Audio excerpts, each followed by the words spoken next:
Iran যুক্তরাষ্ট্রের আলোচনার venue হিসেবে আবারও সামনে এসেছে পাকিস্তানের রাজধানী ইসলামাবাদ। দ্বিতীয় দফার জন্য মার্কিন vice president JD Vance, Steve Witkoff ও জ্যারেড কুশনারের নেতৃত্বে প্রতিনিধি দল যাওয়ার কথা থাকলেও এখনও তারা যুক্তরাষ্ট্রেই অবস্থান করছেন বলে জানিয়েছে রয়টার্স। এদিকে ট্রাম্প দাবি করেছেন আজই চুক্তি সই হবে, এমনকি মার্কিন প্রতিনিধি দল ইসলামাবাদের পথে বলেও তিনি জানান। তবে একই সময় ইরান এখনও প্রতিনিধি দল পাঠানোর বিষয়টি নিশ্চিত করেনি। পাকিস্তান দুই পক্ষকে আনার জন্য কূটনৈতিক ও নিরাপত্তা প্রস্তুতি জোরদার করেছে। ইসলামাবাদে হাজারো নিরাপত্তা বাহিনী মোতায়েন করা হয়েছে।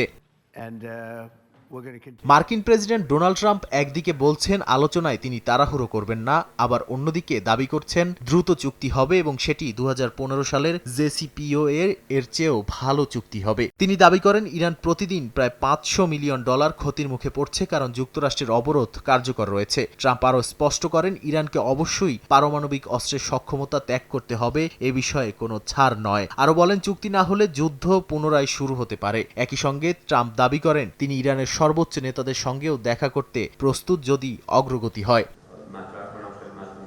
তেহরান স্পষ্ট জানিয়ে দিয়েছে যুক্তরাষ্ট্রের অবরোধ প্রত্যাহার ছাড়া কোনো আলোচনায় তারা যাবে না। ইরানের পররাষ্ট্রমন্ত্রী আব্বাস আরাকচি পাকিস্তান ও রাশিয়ার সঙ্গে ফোনালাপে বলেছেন যুক্তরাষ্ট্রের বিরোধপূর্ণ ও অবৈধ আচরণ কূটনীতির সঙ্গে সাংঘর্ষিক। প্রেসিডেন্ট পেজেশকিয়ানও বলেছেন ইরান কোনো চাপের মুখে মাথা নত করবে না এবং আস্থা না থাকলে আলোচনা অর্থহীন। এর আগে পাকিস্তানের সঙ্গে ইরান নিয়মিত যোগাযোগ রাখলেও দ্বিতীয় দফা আলোচনায় অংশগ্রহণ নিয়ে এখনও দ্বিধা রয়েছে। একই সময় ইরান অভিযোগ করেছে যুক্তরাষ্ট্র বারবার যুদ্ধবিরতি লঙ্ঘন করেই আলোচনার বড় বাধা দিয়েছে।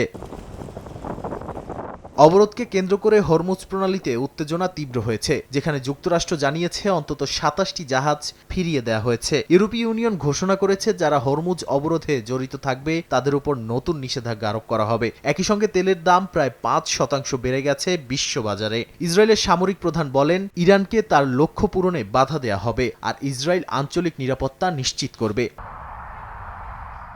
অন্যদিকে কাতার, ওমান, ফ্রান্স ও রাশিয়া উত্তেজনা কমানোর আহ্বান জানিয়েছে। বিশ্লেষকদের মতে দুই পক্ষই প্রকাশ্যে শক্ত অবস্থান নিলেও গভীরে কেউই পূর্ণাঙ্গ যুদ্ধ চায় না।